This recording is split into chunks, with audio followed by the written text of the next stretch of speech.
This is Matador News. And these are today's headlines. A big snowstorm hits the United States. A huge explosion destroys parts of neighborhoods in West Virginia. Egypt's warplane strikes ISIS targets in Libya. Good afternoon and welcome to Matador News. I'm Ulises Vargas. And I am Janette Mata. A massive snowstorm has hit parts of the Midwest and the Southeast.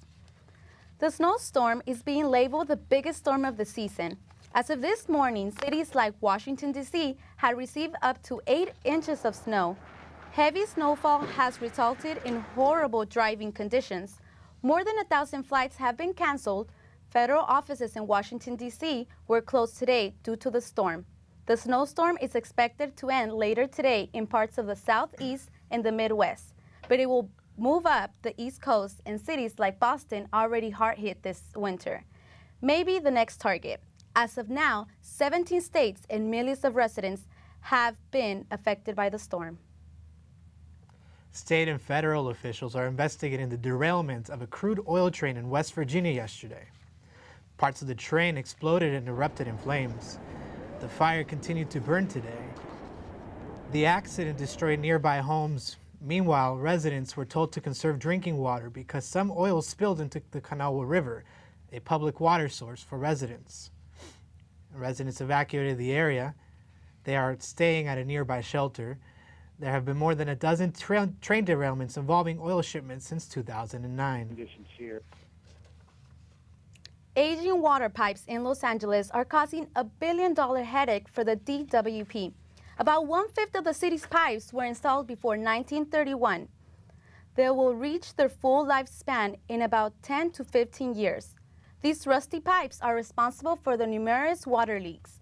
The DWP plans to replace 435 miles of piping in the next 10 years. The department has already budgeted $78 million to replace water mains this fiscal year. A federal district judge court in Texas has temporarily stopped President Obama's executive action on immigration. The action would protect between 4 and 5 million immigrants from being deported. The judge says the states would suffer irreparable harm from Obama's executive order. Groups representing undocumented immigrants say that the judge's ruling will only delay Obama's implementation of his order. The Justice Department is preparing an appeal to the judge's ruling. A grand jury in North Carolina has filed murder charges against a man accused of shooting and killing 3 Muslim students near the University of North Carolina. The man, Craig Stephen Hicks, was a neighbor of the victims. The families of the students say it was a hate crime, but police are not sure if the shooting stemmed from racism or anti-religious motives.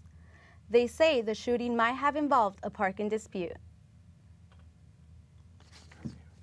CSUN is planning on reducing enrollment by changing admission requirements, by tightening admission and academic protocol. 300 students will be denied acceptance. The school is favoring local students. Anyone outside of the San Fernando Valley will face difficulties enrolling at CSUN. Two female teachers accused of having sex with male high school students are expected to be arraigned today. The Orange County Sheriff's Department suspected the women had sex with the students during a camping trip at a San Clemente beach. Prosecutors say there was not enough evidence to file charges for the sexual encounter. Instead, the women are charged with 1 misdemeanor count of illegally providing alcohol to a minor. One of the women is a teacher at South Hills High School in West Covina, and the other is an employee at the Covina Valley Unified School District. They remain on paid administrative leave as the investigation continues. Former CSUN history professor Gloria Lothrop has died at the age of 80.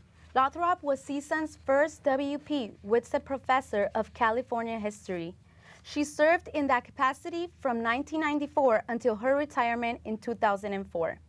She studied domestic crafts, cookbooks, letters, tombstones, and other artifacts to uncover the roles of women in the development of the American West.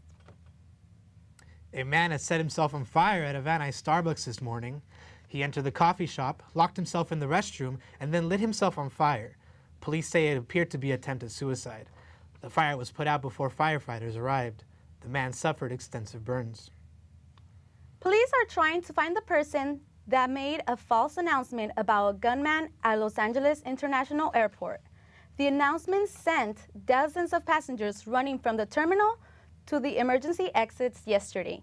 Meanwhile, officers responded to a possible suicide attempt outside Terminal 2 yesterday. Police said the man was writing a suicide note when they got there, but he drove away when they tried to help. Officers captured the man and LA firefighters took him to the hospital for evaluation and treatment. Police in San Bernardino are looking for 2 suspects who shot and killed a security guard at a pot dispensary in San Bernardino. Police say the security guard and the 2 suspects fired multiple shots after the suspects forced their way back through the entrance. Pot dispensaries are illegal in San Bernardino, and police say the owners are hesitant to turn over the surveillance video for the shooting. An experienced hiker and his dogs are lost in the San Gabriel Mountains.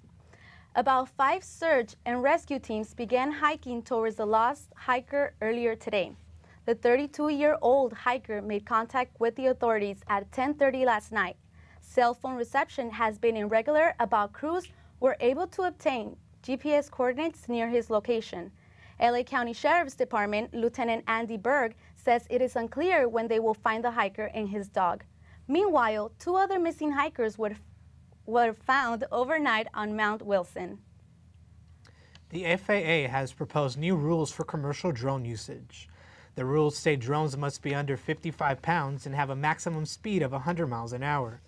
But with special clearance, drones can fly between 500 to 18,000 feet.